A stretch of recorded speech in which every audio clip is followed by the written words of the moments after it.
kita tidak bisa melakukan semuanya sendiri. Itu udah pasti, impossible lah. Walaupun ada kisah-kisah sukses ditulis di mana-mana ya, itu kan hanya media ya. Di belakang layar pasti mereka punya partner, punya tim yang support ya, termasuk di rumah, apalagi di kantor dan sebagainya. Jadi kalau Anda ingin sukses dan fokus di satu bidang, Anda harus punya tim. Mindset ini kalau dipikirin gitu kan, orang untuk bekerja punya mindset seperti itu kan belum otomatis ya. Dia kalau menjadikan itu otomatis, itu harus menjadi suatu budaya kerja. Gitu. Gimana cara membuat itu menjadi suatu budaya kerja? Ya, di dalam dunia kerja, kalau mau sukses, kalau mau fokus, kalau mau punya apapun yang diinginkan, bantu timnya.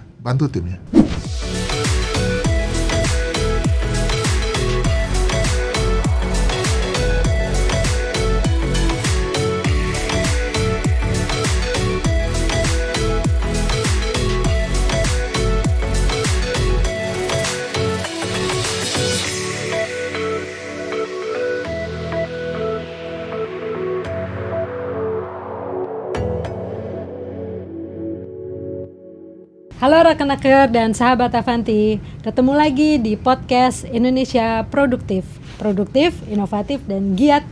Segmen ini merupakan kerjasama antara Kementerian Ketenagakerjaan Republik Indonesia dengan Ikatan Alumni Teknik Industri ITB atau IATI. Bersama saya kembali, Savitri Suwono, Ketua IATI.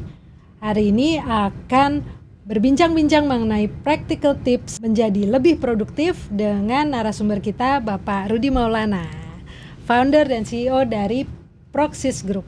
Halo Pak Rudi. Halo Bu, apa kabar? Baik, alhamdulillah. Sekarang kita ngobrol yang praktis-praktis aja nih ya. Pak Rudi nih waktu kuliah, waktu SMA gitu ya, model yang aktif di kampus, di sekolah, atau model yang gak aktif? Model aktif. Model aktif. Apa sih yang biasanya dilakukan waktu masih muda nih ya? Kita juga masih muda kok sekarang ya. Iyalah. Menolak tua. Berarti kita kita spesifik aja. Waktu SMA atau waktu kuliah gitu ya.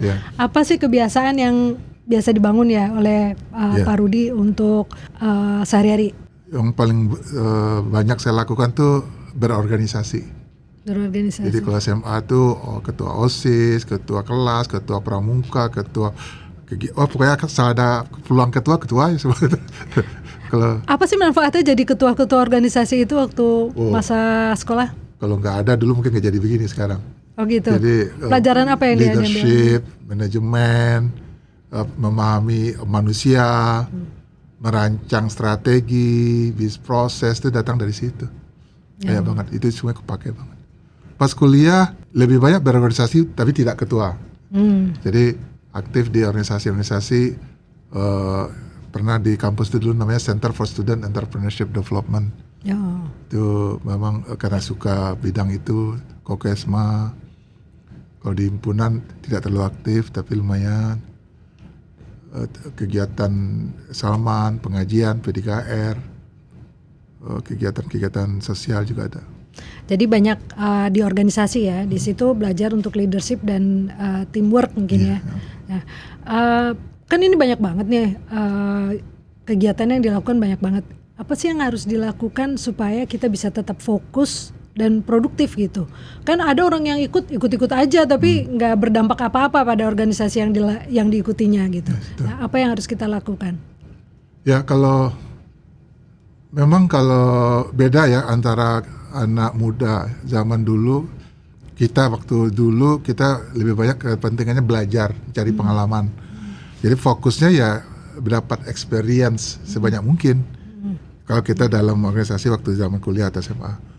Tapi kalau sekarang mungkin beda lagi. Kita walaupun kita ikut kegiatan misalnya Kadin atau kegiatan asosiasi, kegiatan bisnis, ya fokusnya tentu saja untuk mengembangkan usaha atau di bidang di profesi kita.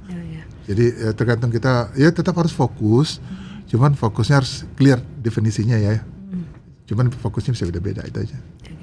Nah, Pak Rudi ini kan memimpin bisnis suatu grup bisnis kan ya, dengan perusahaan yang ada berapa, 50 ya? Ya, unit bisnisnya ada 50. Ada 50 bisnis ya di dalam grup tersebut. Terus juga penulis dan banyak kegiatan lainnya. apa yang Pak Rudi lakukan ya sehari-hari nih supaya bisa bangun pagi, tetap fokus, tetap semangat dalam menjalani hari-hari? Yang paling penting banget yang perlu disadari, kita ini bukan superhero. Kita tidak bisa melakukan semuanya sendiri. Itu udah pasti, impossible lah. Walaupun ada kisah-kisah sukses ditulis di mana-mana ya, itu kan hanya media ya. Di belakang layar pasti mereka punya partner, punya tim yang support ya, termasuk di rumah, apalagi di kantor dan sebagainya. Jadi kalau Anda ingin sukses dan fokus di satu bidang, Anda harus punya tim. Karena tantangannya kan banyak, problemnya banyak. Kalau nggak ada tim, kita nggak bisa bagi-bagi dong. Terus kedua, pastikan juga tim itu punya visi yang sama sama kita. Ya kalau nggak, ya nggak bisa sukses lah tujuannya kan. Jadi memang kita harus bangun timnya juga punya visi yang sama. Ketiga, kalau kita ingin sukses juga dalam apapun yang kita mau, visinya harus jelas. Kita bagi-bagi tuh, tahun ini targetnya apa, 3 tahun, 5 tahun apa, 10 tahun apa. Kalau perlu long termnya apa, itu harus jelas dan clear, bukan hanya dibayang-bayangin, tapi harus tertulis dan di semua tim itu harus paham gitu. Nah, yang terakhir yang tadi, jangan sampai tuh maju sendiri gitu. Pastikan semua orang juga ikut dapat benefit dari apa yang kita lakukan, sehingga mereka mau support kita rame-rame. Iya. Itu sih kurang lebih biar fokus. Oke. Nah ini untuk pemirsa yang dengar podcast ini, penonton podcast ini mungkin berpikir gini, oh itu kan Pak Rudi udah punya tim yang banyak, perusahaannya yang banyak gitu kan ya. Terus kalau buat pemirsa nih yang baru mulai misalnya, baru lulus kuliah atau baru lulus SMK gitu, apa yang harus dia lakukan supaya dia bisa fokus dan bisa menjadi pribadi yang maju gitu? Ya saya juga dulu mulainya dari satu orang. Awalnya tahun 2005 itu saya dan ada satu namanya Mbak Erlis, itu cuma berdua. Benar, tambah satu Pak Roni, partner saya. Jadi tidak nunggu besar dulu untuk punya tim gitu. Asal mindsetnya memang gue butuh partner gitu. Itu harus dari sekarang, dari awal kita mumpung masih kecil. Gitu. Bahwa kita bukan superhero dan kita butuh partner tuh. Ya makanya termasuk di rumah tangga aja kan semua orang punya suami, punya istri kan. Karena memang kodrat kita tuh butuh partner gitu, nggak bisa sendirian. Apalagi dunia ini hambatan, problem, tantangan tuh banyak banget. Nggak akan sanggup sendirian, nggak akan sanggup. Oke. Kalau misalnya untuk yang kerja gimana? Kerja ya? Iya. Kalau kerja, tim kerja itu partner. Oh iya. Karena kita kerja nggak mungkin sendiri, juga ada tim kan. Makanya tadi produktivitas, tadi kita pernah bahas juga, tidak hanya diukur oleh hasil individu tapi juga hasil tim. Peranan kita di tim itu harus jelas, bisa menyumbang apa kita di tim. Jadinya kita juga harus bantu tim kita juga mencapai target dia juga kan. Nah jadi di dalam dunia kerja, kalau mau sukses, kalau mau fokus, kalau mau punya apapun yang diinginkan, bantu timnya. Bantu timnya, nggak mungkin nggak. Karena nanti timnya juga akan bantu kita sukses. Nah jadi buat para pemirsa yang masih merasa dirinya superhero, nah kita tuh bukan superhero ya. Semua orang butuh orang lain untuk maju gitu ya. Proven itu. Iya. Nggak mungkin seseorang itu bisa melakukan semuanya ya. Nggak mungkin, itu kisah dongeng itu yang superhero. Ada juga yang pernah sharing ke saya tuh gini, waktu kita membuat tim atau empower suatu tim gitu ya. Kelinci tuh jago loncat, tapi dia nggak bisa berenang. Lumba-lumba tuh jago berenang, tapi dia nggak bisa loncat. Elang tuh bisa terbang tinggi, tapi dia nggak bisa berenang. Jadi semua orang tuh nggak semua orang harus bisa loncat, berenang dan terbang. Itu nggak akan ketemu orang seperti itu. Jadi kita harus bisa bikin tim yang dimana orang itu melakukan porsi-porsinya dengan terbaik gitu ya. Setuju banget Bu. Iya.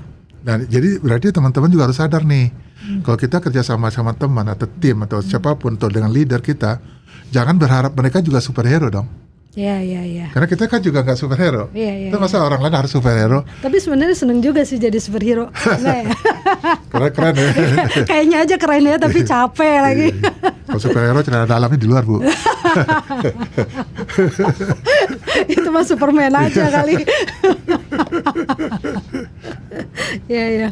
Jadi kalau kita mau mencapai sesuatu, kita nggak bisa sendiri ya. Kalau kita simpulkan gitu ya, kalau kita mencapai sesuatu yang besar, kita nggak bisa sendiri. Kita harus bisa empower tim gitu ya. Setuju. Dalam hal produktivitas juga seperti itu. Produktivitas itu secara individu, secara tim dan juga secara sistem atau ya, ekosistem ya. Apakah itu perusahaan, apakah itu organisasi seperti itu ya. Setuju. Tapi kan ini berarti semua orang di dalam ekosistem itu harus punya mindset yang sama. Iyalah. Nah, gimana caranya membangun mindset yang sama? Iya. Ya kan? Ya ini memang pekerjaan PR kita nih sebagai leader. Bahwa mindset itu nggak mudah ya, tapi jangan menyerah. Jadi ini kita sharing lagi nih bagaimana kita membangun mindset. Mindset yang utama di Proxys itu kita bilang begini. Satu, growth mindset, bahwa semua orang itu harus selalu tumbuh, nggak boleh hanya stuck. Jadi makanya selalu ada target growth tadi kan. Terus kemudian nggak boleh menyerah, harus selalu ada solusi, opsi dan semacam. Terus kita menanamkan juga yang namanya result oriented. Jadi kita harus menanamkan mindset fokus pada result. Jadi kita udah bahas fokus result bukan berarti tidak peduli sama proses lah ya. Karena result kan output dari proses. Ketika dia peduli sama result, pasti prosesnya akan diimprove terus, caranya pasti diimprove terus. Terus mindset yang ketiga adalah kolaborasi. Bahwa tidak mungkin semuanya bisa dihasilkan dengan sendirian. Jadi 3 mindset ini fondasinya yang kita lakukan di Proxys, yang kita lakukan di teman-teman lah ya, supaya sukses, supaya fokus, supaya resultnya keren tadi, supaya produktif. Fondasinya 3 ini yang kita bangun. Growth mindset, result oriented dan kolaborasi. Oke. Mindset, 3 mindset itu. Nah, mindset ini kalau dipikirin gitu kan, orang untuk bekerja punya mindset seperti itu kan belum otomatis ya. Dia kalau menjadikan itu otomatis itu harus menjadi suatu budaya kerja kan gitu. Gimana cara membuat itu menjadi suatu budaya kerja? Ya. Jadi setelah punya mindset, berarti kan mindset tadi kan harus dijadikan budaya. Itu dibangun dengan berbagai macam cara tuh. Pertama, contohnya ya, yang paling simpel aja. Bagaimana supaya orang result oriented tadi. Kita bikinlah konsep bahwa yang di setiap periode orang harus setting targetnya dia. Terus kemudian kita lakukan review ya, business review secara rutin. Terus kita juga punya program yang namanya weekly. Jadi review weekly. Dan semua jadi itu namanya merancang proses bisnis, merancang model bisnis yang memang menunjang supaya mindset tadi bisa diimplementasikan. Karena kan kalau nggak dijalankan dia nggak akan menjadi culture dong. Terus kemudian contohnya lagi kalau untuk growth mindset tadi, kita rancang bagaimana setiap tahun harus ada target growth. Ya sehingga dia, waduh apalagi nih harus growth apalagi nih tahun ini. Growth itu bisa bukan hanya result proses, bisa juga ilmu, bisa knowledge, bisa inovasi baru yang harus tumbuh terus kan. Terus kalau itu dirancang juga dijalanin tuh. Terus yang terakhir tadi bagaimana berkolaborasi. Kita bikinlah konsep misalnya mereka dibagi dalam tim-tim sel. Nanti ada leadernya. Terus kita bikinlah project misalnya yang melibatkan 3-4 sel, project baru, project misalnya inovasi baru, atau project misalnya menjalankan sebuah proses pelayanan yang turnkey yang besar gitu ya, yang melibatkan beberapa proses, sehingga nanti mereka dipaksa dalam kata kutip berkolaborasi itu. Oke. Nah jadi kita merancang mulai dari bisnis model, mulai dari proses bisnis, strategi, policy, project, itu memastikan supaya 3 mindset tadi bisa dilatih dan dijalankan. Oke. Jadi untuk kita punya budaya kerja yang menunjang produktivitas itu kita perlu mindset ya. Tadi yang pertama growth mindset, terus kemudian result oriented dan yang ketiga kolaborasi. Nah, untuk mindset ini bisa kita lakukan, kita harus menjadi suatu budaya, dan ternyata budaya itu bisa dirancang dan dibuat menjadi suatu proses ya. Dilatih sebuah kegiatan, implementasi dan macam-macam. Jadi kalau buat teman-teman yang misalnya merasa belum punya budaya yang bagus dalam bekerja, sebenarnya itu bisa dirancang dan dilatih ya. Betul. Jadi buat teman-teman semua itu bisa kita rancang dan kita latih. Memang hasilnya seperti apa ya balik ke kita ya, perlu waktu dan balik ke kita, disiplin kita untuk menjalankan prosesnya itu ya. Tapi teman-teman juga harus definisinya harus clear banget. Dia mau implementasi mindset apa yang akan dijadikan budaya. Ya. Kalau nggak clear ya susah. Tiba-tiba jangan berharap tiba-tiba jadi budaya. Oke, nah ini sekarang kita yang santai-santai aja lah. Tadi kayaknya terlalu berat nih. Karena pertanyaannya berat. Kayaknya pertanyaan berat ya. Sekarang pertanyaan santai-santai aja lah. Kita main ya. Kita main this or that ya. Ini atau itu. Harus jawab quick gitu ya. Oke. Baca 5 buku sebulan atau 1 ide dari 1 buku? 1 ide dari 1 buku. Kenapa? Karena dunia ini butuh ide-ide. Kalau nggak ada ide yang keren, nggak akan ada solusi, nggak akan ada inovasi, nggak ada apa result. Oke. Pertanyaan kedua, menjadi big fish in a small pond atau small fish in a big pond? Big fish, small pond. Big fish, small pond. Kenapa? Small is beautiful. Small is beautiful. Oh, ya. Gampang untuk merancang result dari kalau kita pecah-pecah menjadi kecil. Okay. Kemudian kalau digabung besar juga. Oke, good. Mengikuti rencana hidup yang terstruktur atau mengambil kesempatan di luar rencana? Kalau nggak dua-duanya nggak bisa ya.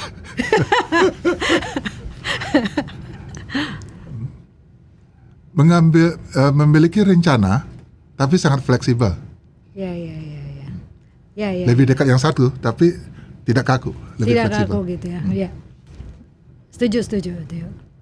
Harus punya rencana, tapi kalau tiba-tiba nggak sesuai sama rencananya ya nggak apa-apa. Nggak apa-apa. Gitu kan, bikin rencana kembali gitu ya. Setuju. Nah, punya mentor berpengalaman atau cari pengalaman langsung meski harus gagal sendiri? Mentor berpengalaman. Mentor lebih pengalaman. Di kehidupan ini, di kehidupannya Pak Rudi ini banyak mentor. Banyak banget, baik yang ketemu maupun yang online. Oh ya? Ya. Cara ketemunya gimana biasanya? Saya pernah minta teman senior saya, waktu itu kita pernah ngambil MBA, tapi dia lebih senior. Saya datangin rumahnya, Pak, Bapak mau nggak jadi mentor saya? Atau kadang-kadang saya ikut seminarnya dia, atau baca tulisannya dia, terus kemudian ketika seminar nanti saya tanyakan. Tapi saya lebih banyak menganggap, lebih banyak justru mentor itu yang online. Maksudnya gini. Maksudnya? Para coach internasional kan banyak ya, dan saya nggak ada waktu dan nggak ada biaya juga untuk langsung ketemu mereka di Amerika di mana. Mereka saya anggap mentor. Tapi semua pelajarannya saya baca, saya download. Nanti mereka ada sharing di Twitter pun saya baca. Saya anggap itu mentor juga. Jadi cocok nih sama pertanyaan berikutnya. Baca buku atau dengerin podcast? Podcast. Kenapa? Karena baca buku bisa pakai AI juga. Mungkin udah harus pakai kacamata kalau baca buku ya. Gitu, kadang-kadang ambil kacamata. Kalau podcast bisa dengerin gitu ya. Kadang-kadang ngantuk juga kalau udah tebal-tebal gitu ya. Podcast ya. Absolutely podcast. Nah, sebagai penutup ya, apa satu pesan paling penting yang ingin disampaikan oleh Pak Rudi ya kepada generasi muda Indonesia nih, agar bisa mengambil tanggung jawab penuh atas hidupnya dan menjadi lebih produktif? Karena generasi muda ini kan harapan bangsa ya. Mereka yang akan ngelit bangsa ini. Mereka harus ngambil tanggung jawab hidupnya dan menjadikan Indonesia jadi bangsa dan negara yang lebih produktif. Kalau masalah dream tadi kan kita udah bahas ya, tapi ada satu pesan juga menarik begini. Jangan pernah merasa Indonesia ini disconnected sama dunia. Pernah lihat nggak tren baju Gojek dipakai orang di luar negeri? Itu bukti nyata aja. Atau tren misalnya matcha tea gitu kan, itu di seluruh dunia juga sama, di anak-anak muda seluruh dunia. Jadi kita anak muda jangan pernah merasa kecil. Inovasi kecil inovasi apapun yang kita lakukan di Indonesia, itu bisa jadi yang pertama di dunia. Inovasi yang kita anggap sepele, belum tentu di dunia sana ada. Jadi Indonesia ini negaranya besar, apapun yang kita lakukan itu bisa mempengaruhi tren seluruh dunia. Jadi jangan menganggap dunia ini terlalu besar. Anggaplah dunia ini di genggaman kamu aja, kecil gitu. Dari mindset aja dulu, nggak usah takut duitnya nggak ada keliling dunia, duitnya nggak ada untuk bisnis seluruh dunia. Mindsetnya aja dulu, pasti jalannya akan ketemu. Nah itu mungkin pesan buat anak muda ya, kalau ingin berkuasa, ingin menguasai dunia. Mulailah dengan mindset bahwa dunia ini kecil. Jangan pernah merasa disconnected dengan dunia. Kita ini bisa mempengaruhi dunia kok, walaupun kita anggap sepele. Terima kasih Pak Rudi untuk waktunya, Sama-sama, sudah Bu. sharing dengan kami. Terima kasih kepada rekan-rekan semua yang sudah menonton acara podcast Indonesia Produktif. Ikuti kami selalu di channel kami berikut ini. Tetap semangat dan jangan lupa produktif, inovatif, dan selalu giat.